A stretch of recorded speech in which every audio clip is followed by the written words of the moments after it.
Fiancé overheard me calling my ex the best bad boy lover. Now he's destroyed my life, and karma hit. Alright, so here's how everything went south. We had a bunch of friends over at our place. Nothing fancy, just a chill night. Some people were in the living room watching Lord of the Rings, others were in the dining room playing cards. It was one of those nights where everyone kind of splits into smaller groups, and the vibe was super relaxed. You know how it goes. Different conversations happening in different corners, everyone just doing their thing. I was in the kitchen with my friend Jess. We were catching up on life, random stuff, and somehow we ended up talking about past relationships. It wasn't like we planned to get into anything heavy, it just happened naturally. You're sitting there, talking about life, and before you know it, you're spilling your guts about things you didn't even think mattered anymore. Now here's the thing, I had no idea Jason was nearby. I thought he was still playing cards with the guys, so when Jess brought up the topic of best relationships or whatever, I didn't think twice before answering. I mean, we were just chatting, harmless, right? Or so I thought. Jess asked me, "Do you ever think about your exes? Like who is the best in certain areas?" She didn't say it in a weird way or anything, just like a casual question between friends. I laughed it off at first, but then, because I was in that comfort zone with her, I answered honestly. And that's when I said it. "Jason is great, but he'll never be the lover that Bill was," I told her, leaning back in my chair like it was the most normal thing to say. It's not fair to him, though. Bill was just really gifted down there. The second those words left my mouth, I didn't think much of it. Jess chuckled, and we were about to move on to another topic when she froze. Her eyes darted past me, and I could feel the air in the room shift. I turned my head slightly, and there he was, Jason standing in the doorway. My heart dropped. I don't know how much he heard, but judging by the look on his face, it was enough. Enough to make me wish I could rewind time, take back what I said, or maybe even just disappear altogether. You know that feeling when you've been caught saying something you know you shouldn't have? Multiply that by 1,000. Jason didn't say anything. He just stood there for a second, like he was deciding whether to walk in or walk away. He finally cleared his throat and stepped into the kitchen, heading straight for the fridge. "Hey, need anything?" I asked, trying to sound casual, like nothing was wrong. My voice felt shaky, though. I could see Jess giving me that oh crap look from across the table. "Nah, just grabbing some sodas," he replied, barely looking at me. His tone was flat, not his usual easygoing self. He grabbed a couple of cans and left without another word. Jess and I sat there in awkward silence for what felt like forever. Finally, she whispered, "Do you think he heard?" "I don't know," I muttered, my mind racing. I couldn't shake the look on his face. There was something in his eyes, like disappointment mixed with confusion. I wanted to believe he didn't catch the whole thing, that maybe he just walked in on the tail end and didn't put the pieces together. But deep down, I knew better. After that, I couldn't focus on the conversation anymore. Jess tried to change the subject, but my brain was stuck on replay, going over every word I said, every facial expression Jason made. I kept picturing him walking back to the card game, wondering if he was sitting there, thinking about what he'd just heard. The rest of the night was a blur. I went back to the living room eventually, but my heart wasn't in it. I laughed at the right moments, chimed in when I was supposed to, but inside I was freaking out. Every time I glanced at Jason, he seemed fine, but there was this undercurrent of tension. I could feel it, even if he wasn't showing it. When everyone finally left and it was just the two of us, I thought about bringing it up. I wanted to ask if he heard anything, to clear the air, but I chickened out. What if I brought it up and made things worse? What if he really didn't hear it all and I ended up spilling the beans myself? I convinced myself to wait, hoping that if he did hear, he'd bring it up first. Spoiler alert, he didn't. That night, lying in bed next to him, the guilt was eating me alive. I kept replaying the moment in my head, wondering why I even said it in the first place. I didn't mean to compare them, it just slipped out. Bill was in the past. Jason was my future. But how could I explain that without making it sound like I was settling? I stared at the ceiling, listening to Jason's steady breathing, trying to figure out what to do. I wanted to reach over, to touch him, to say something, anything, to make it right. But I froze. What if he pulled away? What if he was lying there, pretending to be asleep, just as torn up as I was? The whole situation felt like this giant invisible wall had gone up between us, and I had no clue how to tear it down. By morning, nothing had changed. Jason got up, got ready, and left for work like normal. No words, no confrontation, just silence. And I stayed there, sitting on the edge of the bed, wondering if we'd ever be able to go back to how things were before that night in the kitchen. So after that awkward night, I could tell something was really off with Jason. He wasn't acting like himself at all. Normally we're super comfortable around each other, talking, joking, whatever. But now it was like I was living with a stranger. He barely looked at me, didn't initiate any conversations. And when I tried to talk, his responses were short, like he wasn't interested. At first I thought, maybe he was just tired or stressed from work. I mean, everyone has those days, right? But this felt different. It was like there was this wall between us, and I had no idea how to break through it. Every time I tried to get close, he'd pull away. He wasn't mean or anything, just distant. And that hurt more than I expected. I kept replaying that stupid comment I made in the kitchen, wondering how much he actually heard. Did he catch the whole thing? Just the tail end? I was dying to know, but I didn't have the guts to ask. I thought maybe if I just let it go, it would blow over. Big mistake. The silence between us was brutal. I'd be in the middle of cooking dinner and he'd walk in, grab a drink, and walk right back out without a word. Normally, he'd sit there, chat with me about his day, or just hang out. But now, nothing. It was like living with a ghost. I felt like every move I made was being judged, even though he wasn't saying anything. It was all in my head, but it felt so real. I tried to distract myself, throwing myself into work, calling friends, anything to avoid being alone with my thoughts. But no matter what I did, the tension was there. Every time we were in the same room, it was suffocating. I started overanalyzing every little thing. Was he giving me the cold shoulder on purpose? Did he want me to bring it up? Or was he hoping I'd pretend like nothing happened? I couldn't take it anymore, so I decided to test the waters. One night I suggested we watch a movie together, thinking maybe if we spent some time like we used to, things would feel normal again. He agreed, but it was like pulling teeth. We sat on the couch, but instead of cuddling up like usual, he stayed on his side, arms crossed. I could feel the distance between us, and it was killing me. Halfway through the movie, I turned to him and asked, "Is everything okay? You've been kind of quiet lately."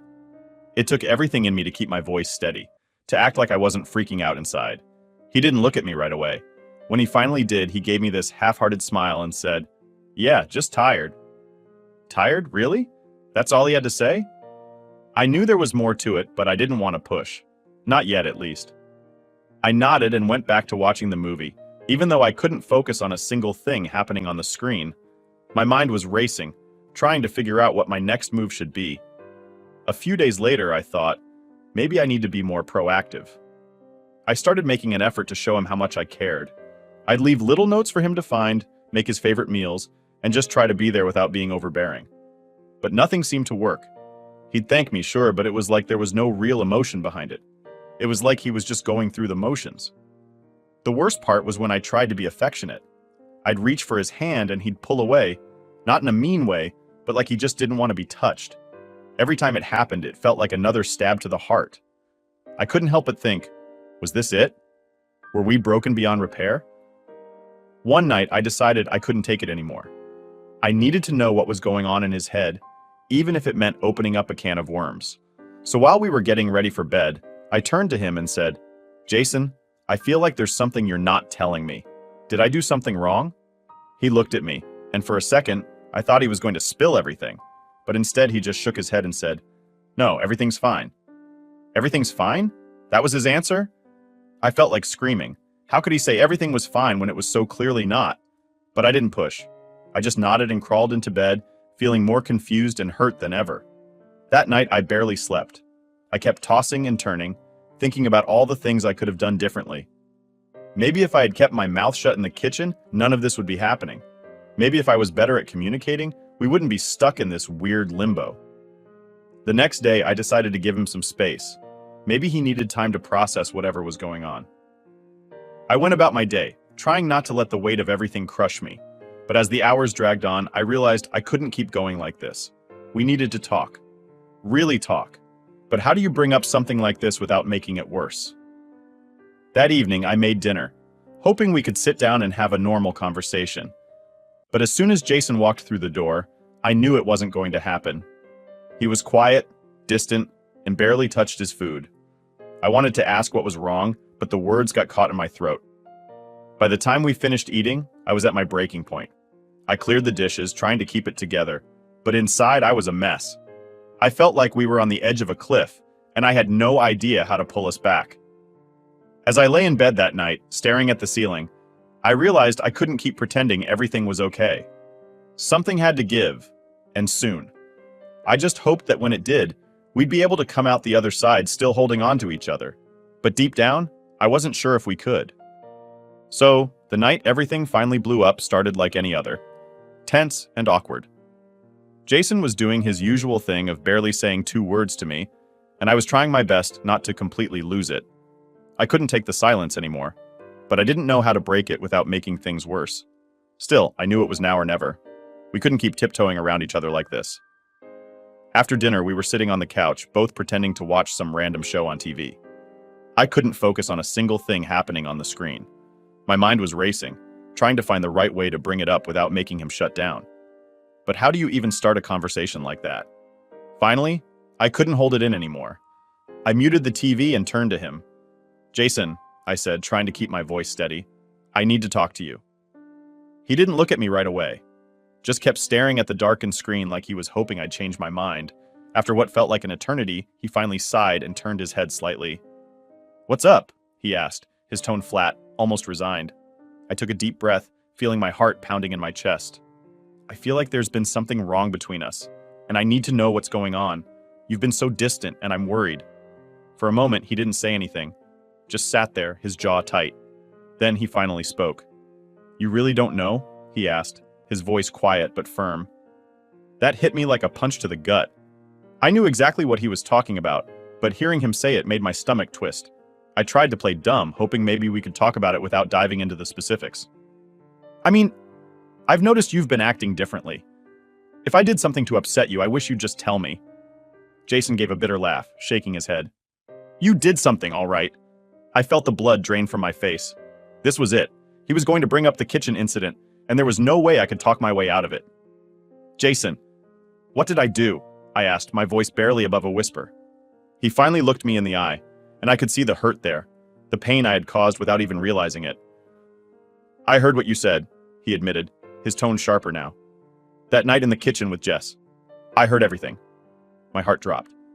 I opened my mouth to respond, but no words came out. He heard. He actually heard. I felt sick. "Jason, I didn't mean..." He cut me off, his eyes narrowing. "Don't lie to me, Mel. You meant it. You don't just say something like that unless it's true." I shook my head, feeling tears prickling at the corners of my eyes. "I swear, it wasn't like that. I was just talking. It didn't mean anything." He scoffed, leaning back on the couch. "Didn't mean anything? You told your friend I'll never be as good as your ex. How the hell am I supposed to feel about that?" I didn't know what to say.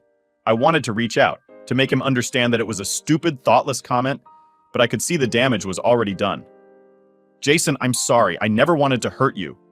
"You think sorry fixes this?" he snapped, his voice rising. "Do you have any idea what it feels like to hear the person you're planning to marry say they'll never measure up to someone else?" I couldn't hold back the tears anymore. "Jason, please. It was a dumb comment. I wasn't thinking. You're the one I love, not him." He stood up, pacing the room, running his hands through his hair. "That's not the point, Mel. You didn't just say he was better in some random way. You said I'll never be as good in bed. How do I come back from that? How do we come back from that?" I stood up too, desperate to make him see that we could fix this. "Jason, it was a mistake. I shouldn't have said it, but it doesn't change how I feel about you." He turned to face me, his eyes cold. "How do you think I feel now, Mel? Every time I'm with you, all I'm going to think about is how I'm not good enough, how you're comparing me to him." I reached out, but he stepped back, keeping the distance between us. "Jason, please. I know I screwed up, but I'm willing to do whatever it takes to make this right." He shook his head, his expression a mix of anger and sadness. "I don't know if you can, Mel. I don't know if I can get past this." That broke me. I felt like I was losing him right in front of my eyes, and there was nothing I could do to stop it. "Jason, I love you.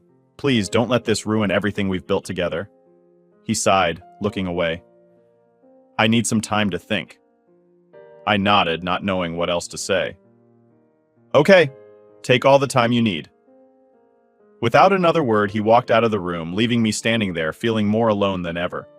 I sat back down on the couch, staring at the muted TV, the weight of everything crashing down on me. How did we get here?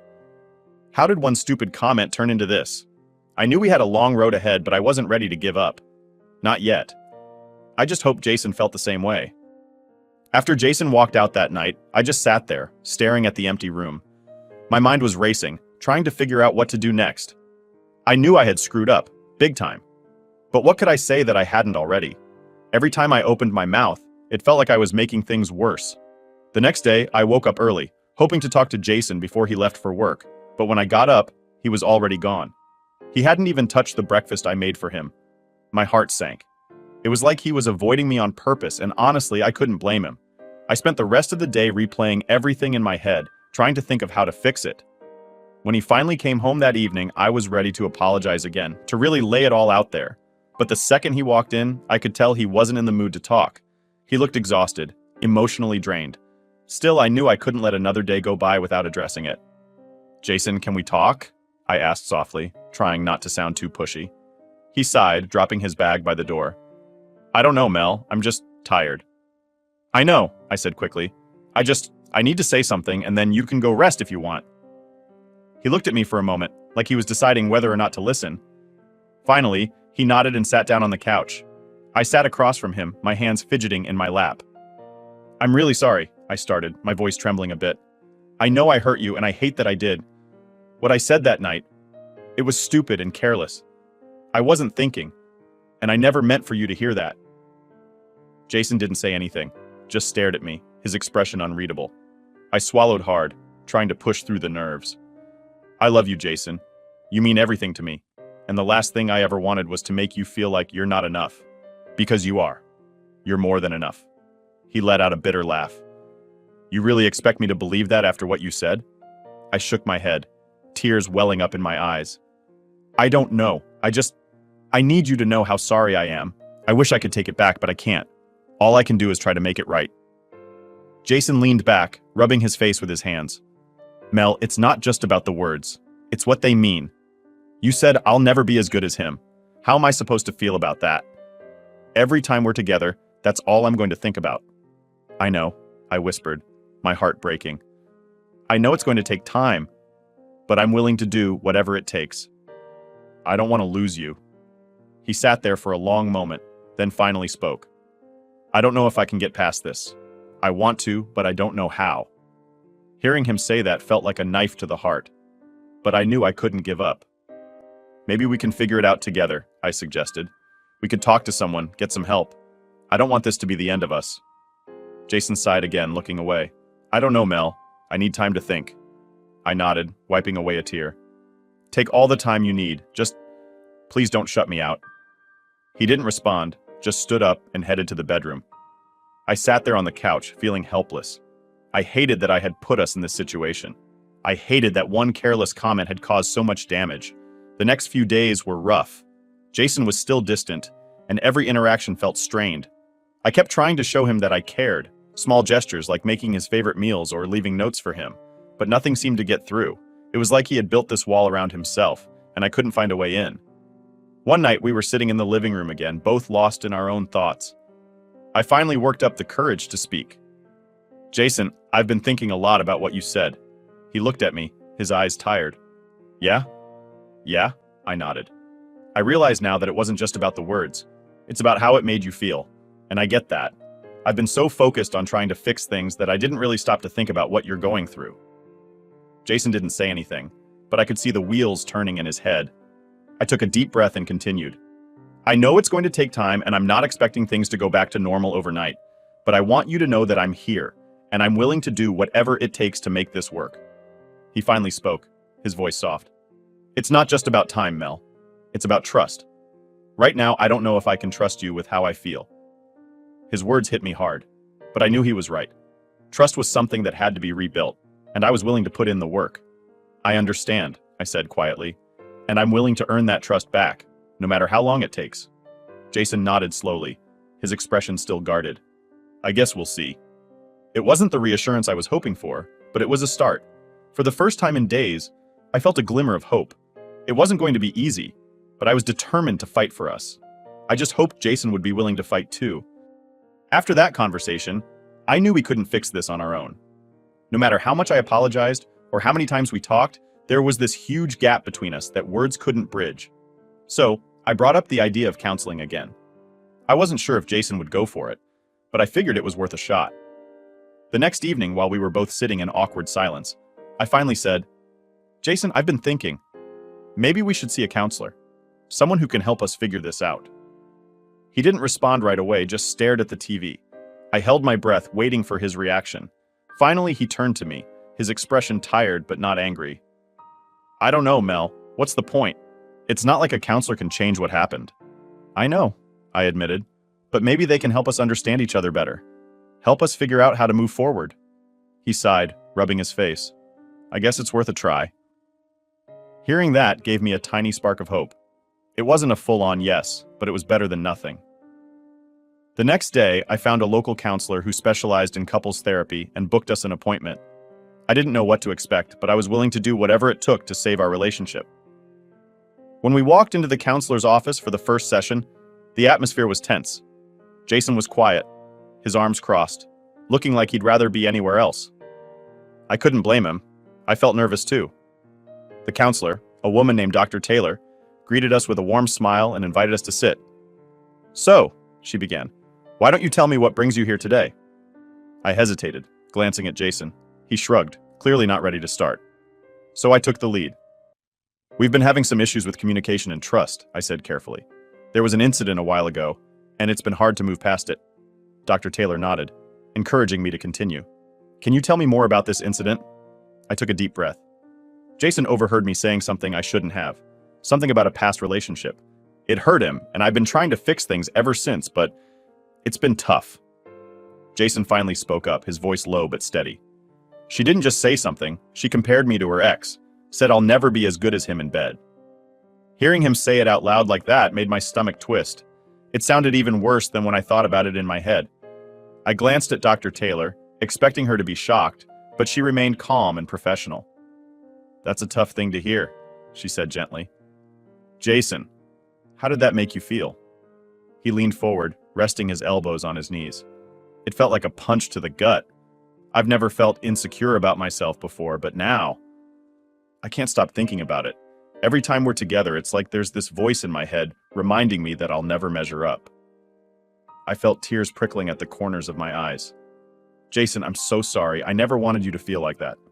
I know you're sorry, he replied, his tone softer now. But it doesn't change how I feel. Dr. Taylor nodded. It sounds like both of you are carrying a lot of pain from this situation. Mel, what do you think needs to happen for Jason to feel secure again? I thought about it for a moment, choosing my words carefully. I think we need to rebuild trust. I need to show him that he's the only one I care about, that he's enough for me in every way. Jason scoffed. It's not that simple. How do you rebuild trust when you feel like it's been shattered? Dr. Taylor leaned in. Trust is tricky. It takes time and consistent effort, but it's not impossible. The first step is open communication. Both of you need to be honest about your feelings, even when it's uncomfortable. Jason nodded slowly.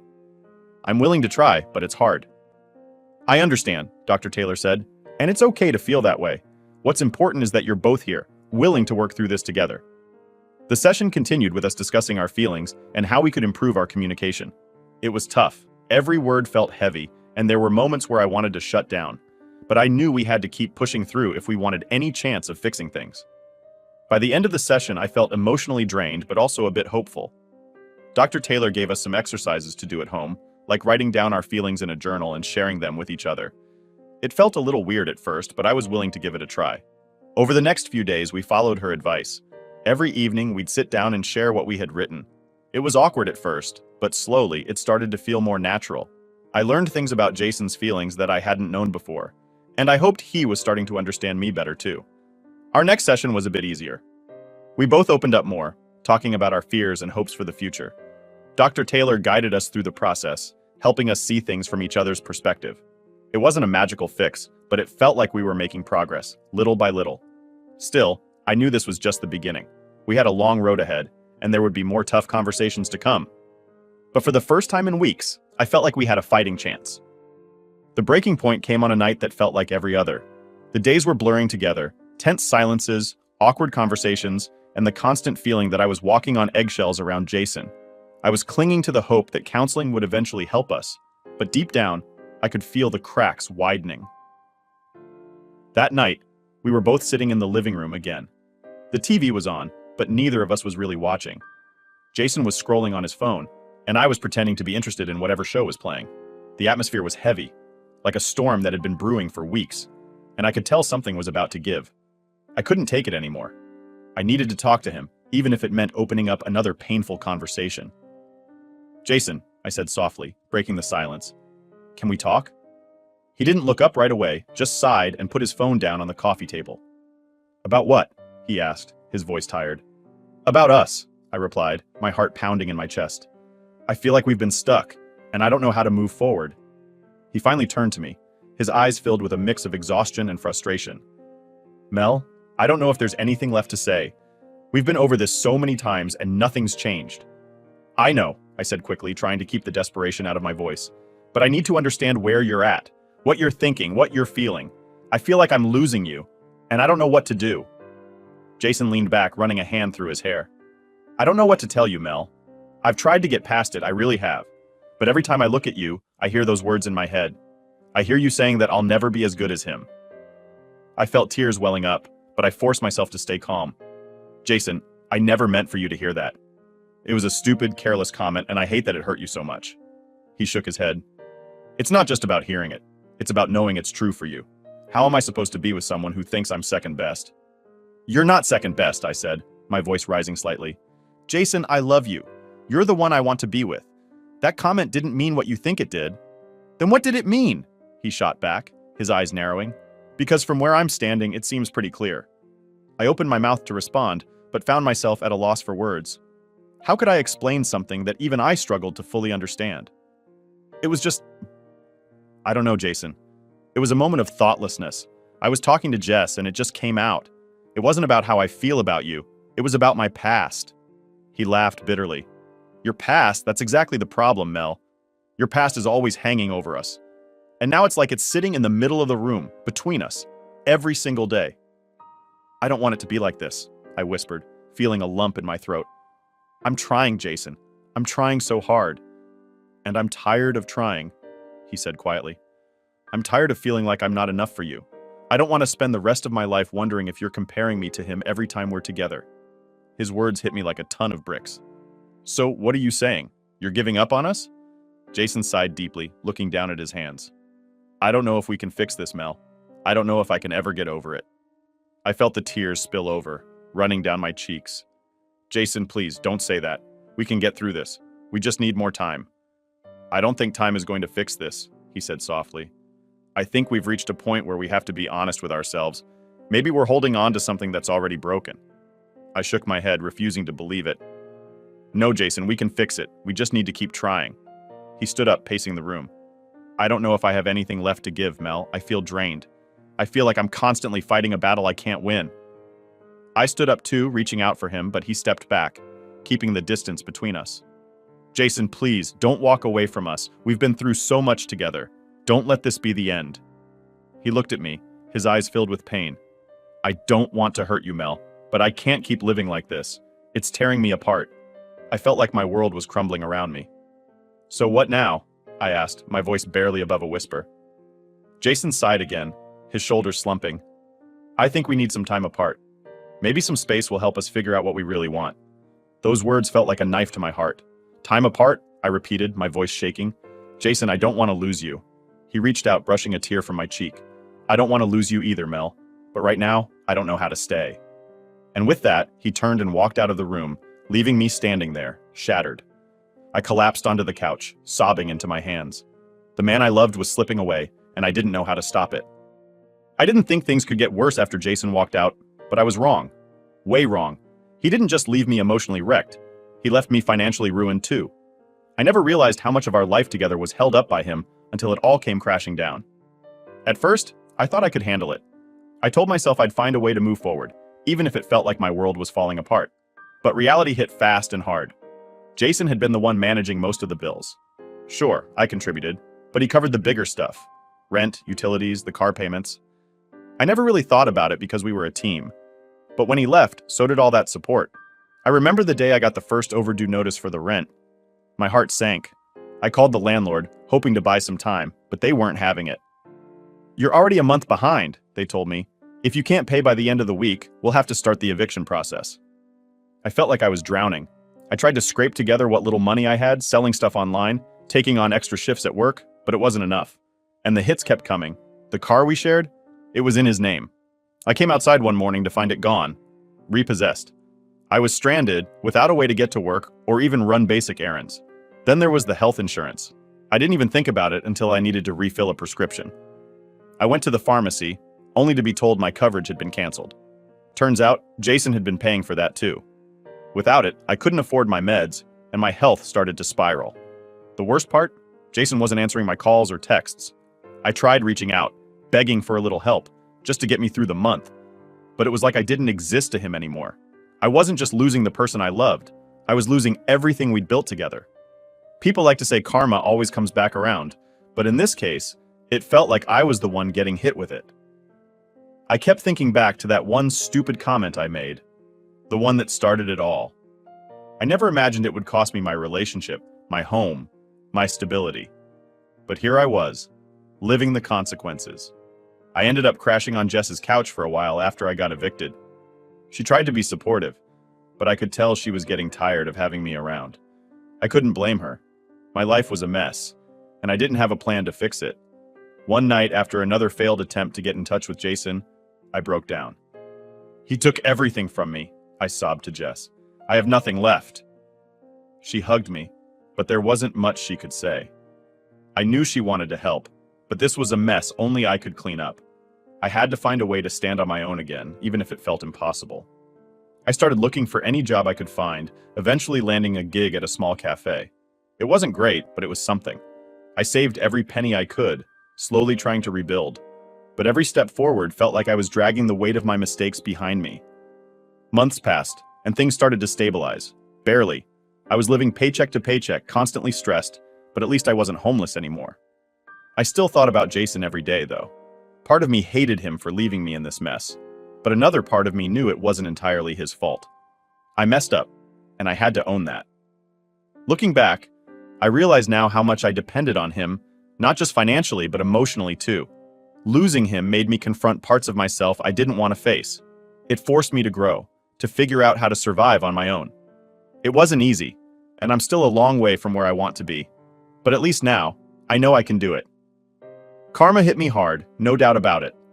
But maybe, in a twisted way, it was what I needed to wake up, to learn how to stand on my own 2 feet, even when everything feels like it's falling apart.